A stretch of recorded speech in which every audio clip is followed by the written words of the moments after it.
আসসালামু আলাইকুম। আমি ডাক্তার শারমিন আফরোজ, শিশু ও নবজাতক রোগ বিশেষজ্ঞ।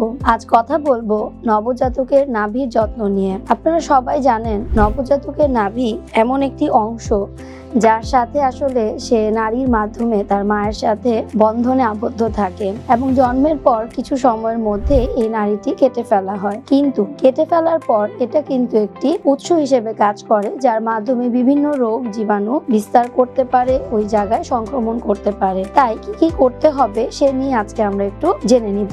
জন্মের পর যখন নবজাতকের নারীটি কাটা হয়, তারপরে সেই জায়গায় একটি ওষুধ লাগানো হয়, যেটি হচ্ছে 7.1% ক্লোরহেক্সিডিন। এটা প্রত্যেক হাসপাতালে সরকার পর্যাপ্ত পরিমাণে সাপ্লাই দিয়েছে এবং এটা দেওয়ার মাধ্যমে কিন্তু আমরা নাভির যে ইনফেকশন বা সংক্রমণ তা থেকে শিশুটিকে প্রতিরোধ করতে পারি। এবং এই ওষুধটি দেওয়ার পর থেকে কোনো নবজাতকের নাভিতে কিন্তু কোনো কিছু লাগানো যাবে না, সেই জায়গাটি শুষ্ক রাখতে হবে। সেখানে তেল, সাবান, শ্যাম্পু কোনো কিছুই দেওয়া উচিত হবে না। এমনকি অনেকে দেখা যায় যে সেখানে শেক দেন, অনেকে হচ্ছে গিয়ে কাজল দেন, অনেকে পাউডার দেন এবং বিভিন্ন রকমের মলম অ্যাপ্লাই করেন। তাছাড়া অনেক জায়গায় দেখা যায় যে বিভিন্ন ঔষধি গাছও লাগানো হয়, গাছের পেস্ট লাগানো হয়। তো এই জিনিসগুলো করা থেকে বিরত থাকবেন, কারণ ওই জায়গায় যদি কোনো কিছু আমরা ব্যবহার করি সেটা নবজাতকের নাভিতে সংক্রমণ করবে, যা পরবর্তীতে সেটা রক্তের মধ্যে ছড়িয়ে পড়বে এবং এতে নবজাতকটির কিন্তু মৃত্যুও হতে পারে। তাই জন্মের পর আমরা নাভিটিকে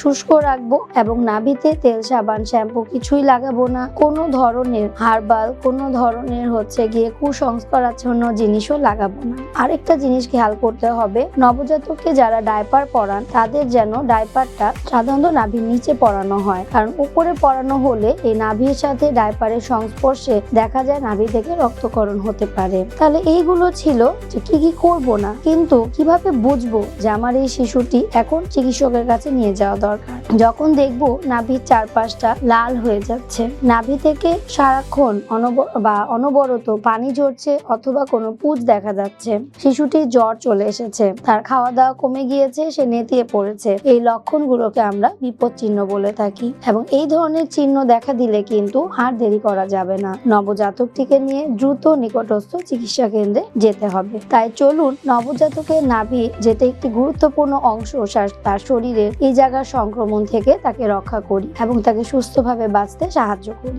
আলোক হেলথ কেয়ার অ্যান্ড হাসপাতাল সুনামের সাথে দীর্ঘ 30 বছর ধরে এই অঞ্চলে কাজ করে যাচ্ছে। তাই পরিশেষে বলবো, আলোকের সেবা নিন, সুস্থ থাকুন আর মনে রাখবেন, সুস্থ জীবন মানে সুন্দর পৃথিবী। ধন্যবাদ। সুস্থ জীবন, সুন্দর পৃথিবী।